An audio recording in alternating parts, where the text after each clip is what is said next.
Hey guys, let's get right into this week's video. This week, I'm going to show you how to make my shrimp with stewed tomatoes and corn. It is so delicious. Can't wait for you to learn how to make this easy recipe. Here's the countdown.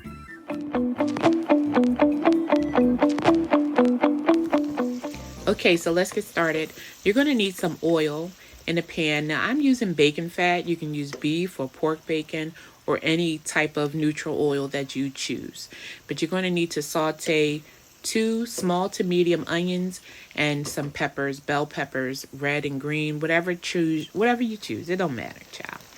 And you're going to need 2 15-ounce cans of stewed tomatoes. Now, I'm using the sliced variety from Hunt's, but trust me, you can use any type of sliced tomatoes, stewed tomatoes that you prefer. But I like the Hunt's, the ones from Hunt's, because they just seem to have a little more flavor to them. Now, to that, once you stir that in, you're going to add a half of a can of San Marzano crushed tomatoes. This is the hand crushed tomatoes, and that was a 28-ounce can. So I'm just using half of that. But if you like it a little more saucy, go ahead and add the whole can. Not a big deal. That's how easy this dish is. Now to that, once we stir that, you're going to need 2 cans of drained corn.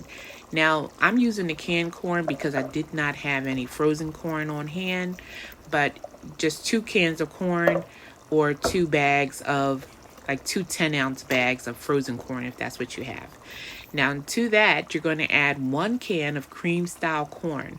So let me just point out that even though I'm using canned corn, if I had the frozen, I would still be using 1 can of cream corn.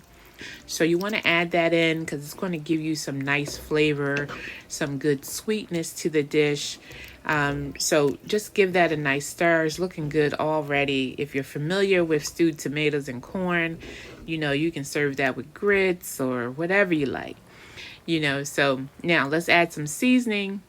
I'm using some black pepper, some onion powder, a little salt. We're also going to add some salt-free vegetable seasoning. I'm using some granulated chicken bouillon. And I'm going to add a little sugar just to sort of meld out that acidity from the tomatoes. So give that a good stir, guys. Give it a good stir and turn your fire down to like a medium. And then you're going to add 2 pounds of jumbo shrimp. Now I use jumbo, but jumbo ain't jumbo no more. You need darn near a colossal shrimp to look like a jumbo shrimp. So I'm going to add some, I've added some dried chives, and you just want to stir those in. It just gives that little oniony taste, but not like in a harsh way, just kind of mild. I'm adding some Old Bay. You just want to do that to taste. I don't add too much of it, but once your tomatoes and your shrimp are starting to get done, you see that they're getting nice and pink, this dish is done. Guys, if you're not a subscriber, what you waiting on? Hit that subscribe button, hit that like button, tell your family, your friends, your aunties, your uncle and them. And while you're at it, tell them what I'm doing in this kitchen, y'all, and what Adrian thinks. Until next time, shrimp with stewed tomatoes and corn out.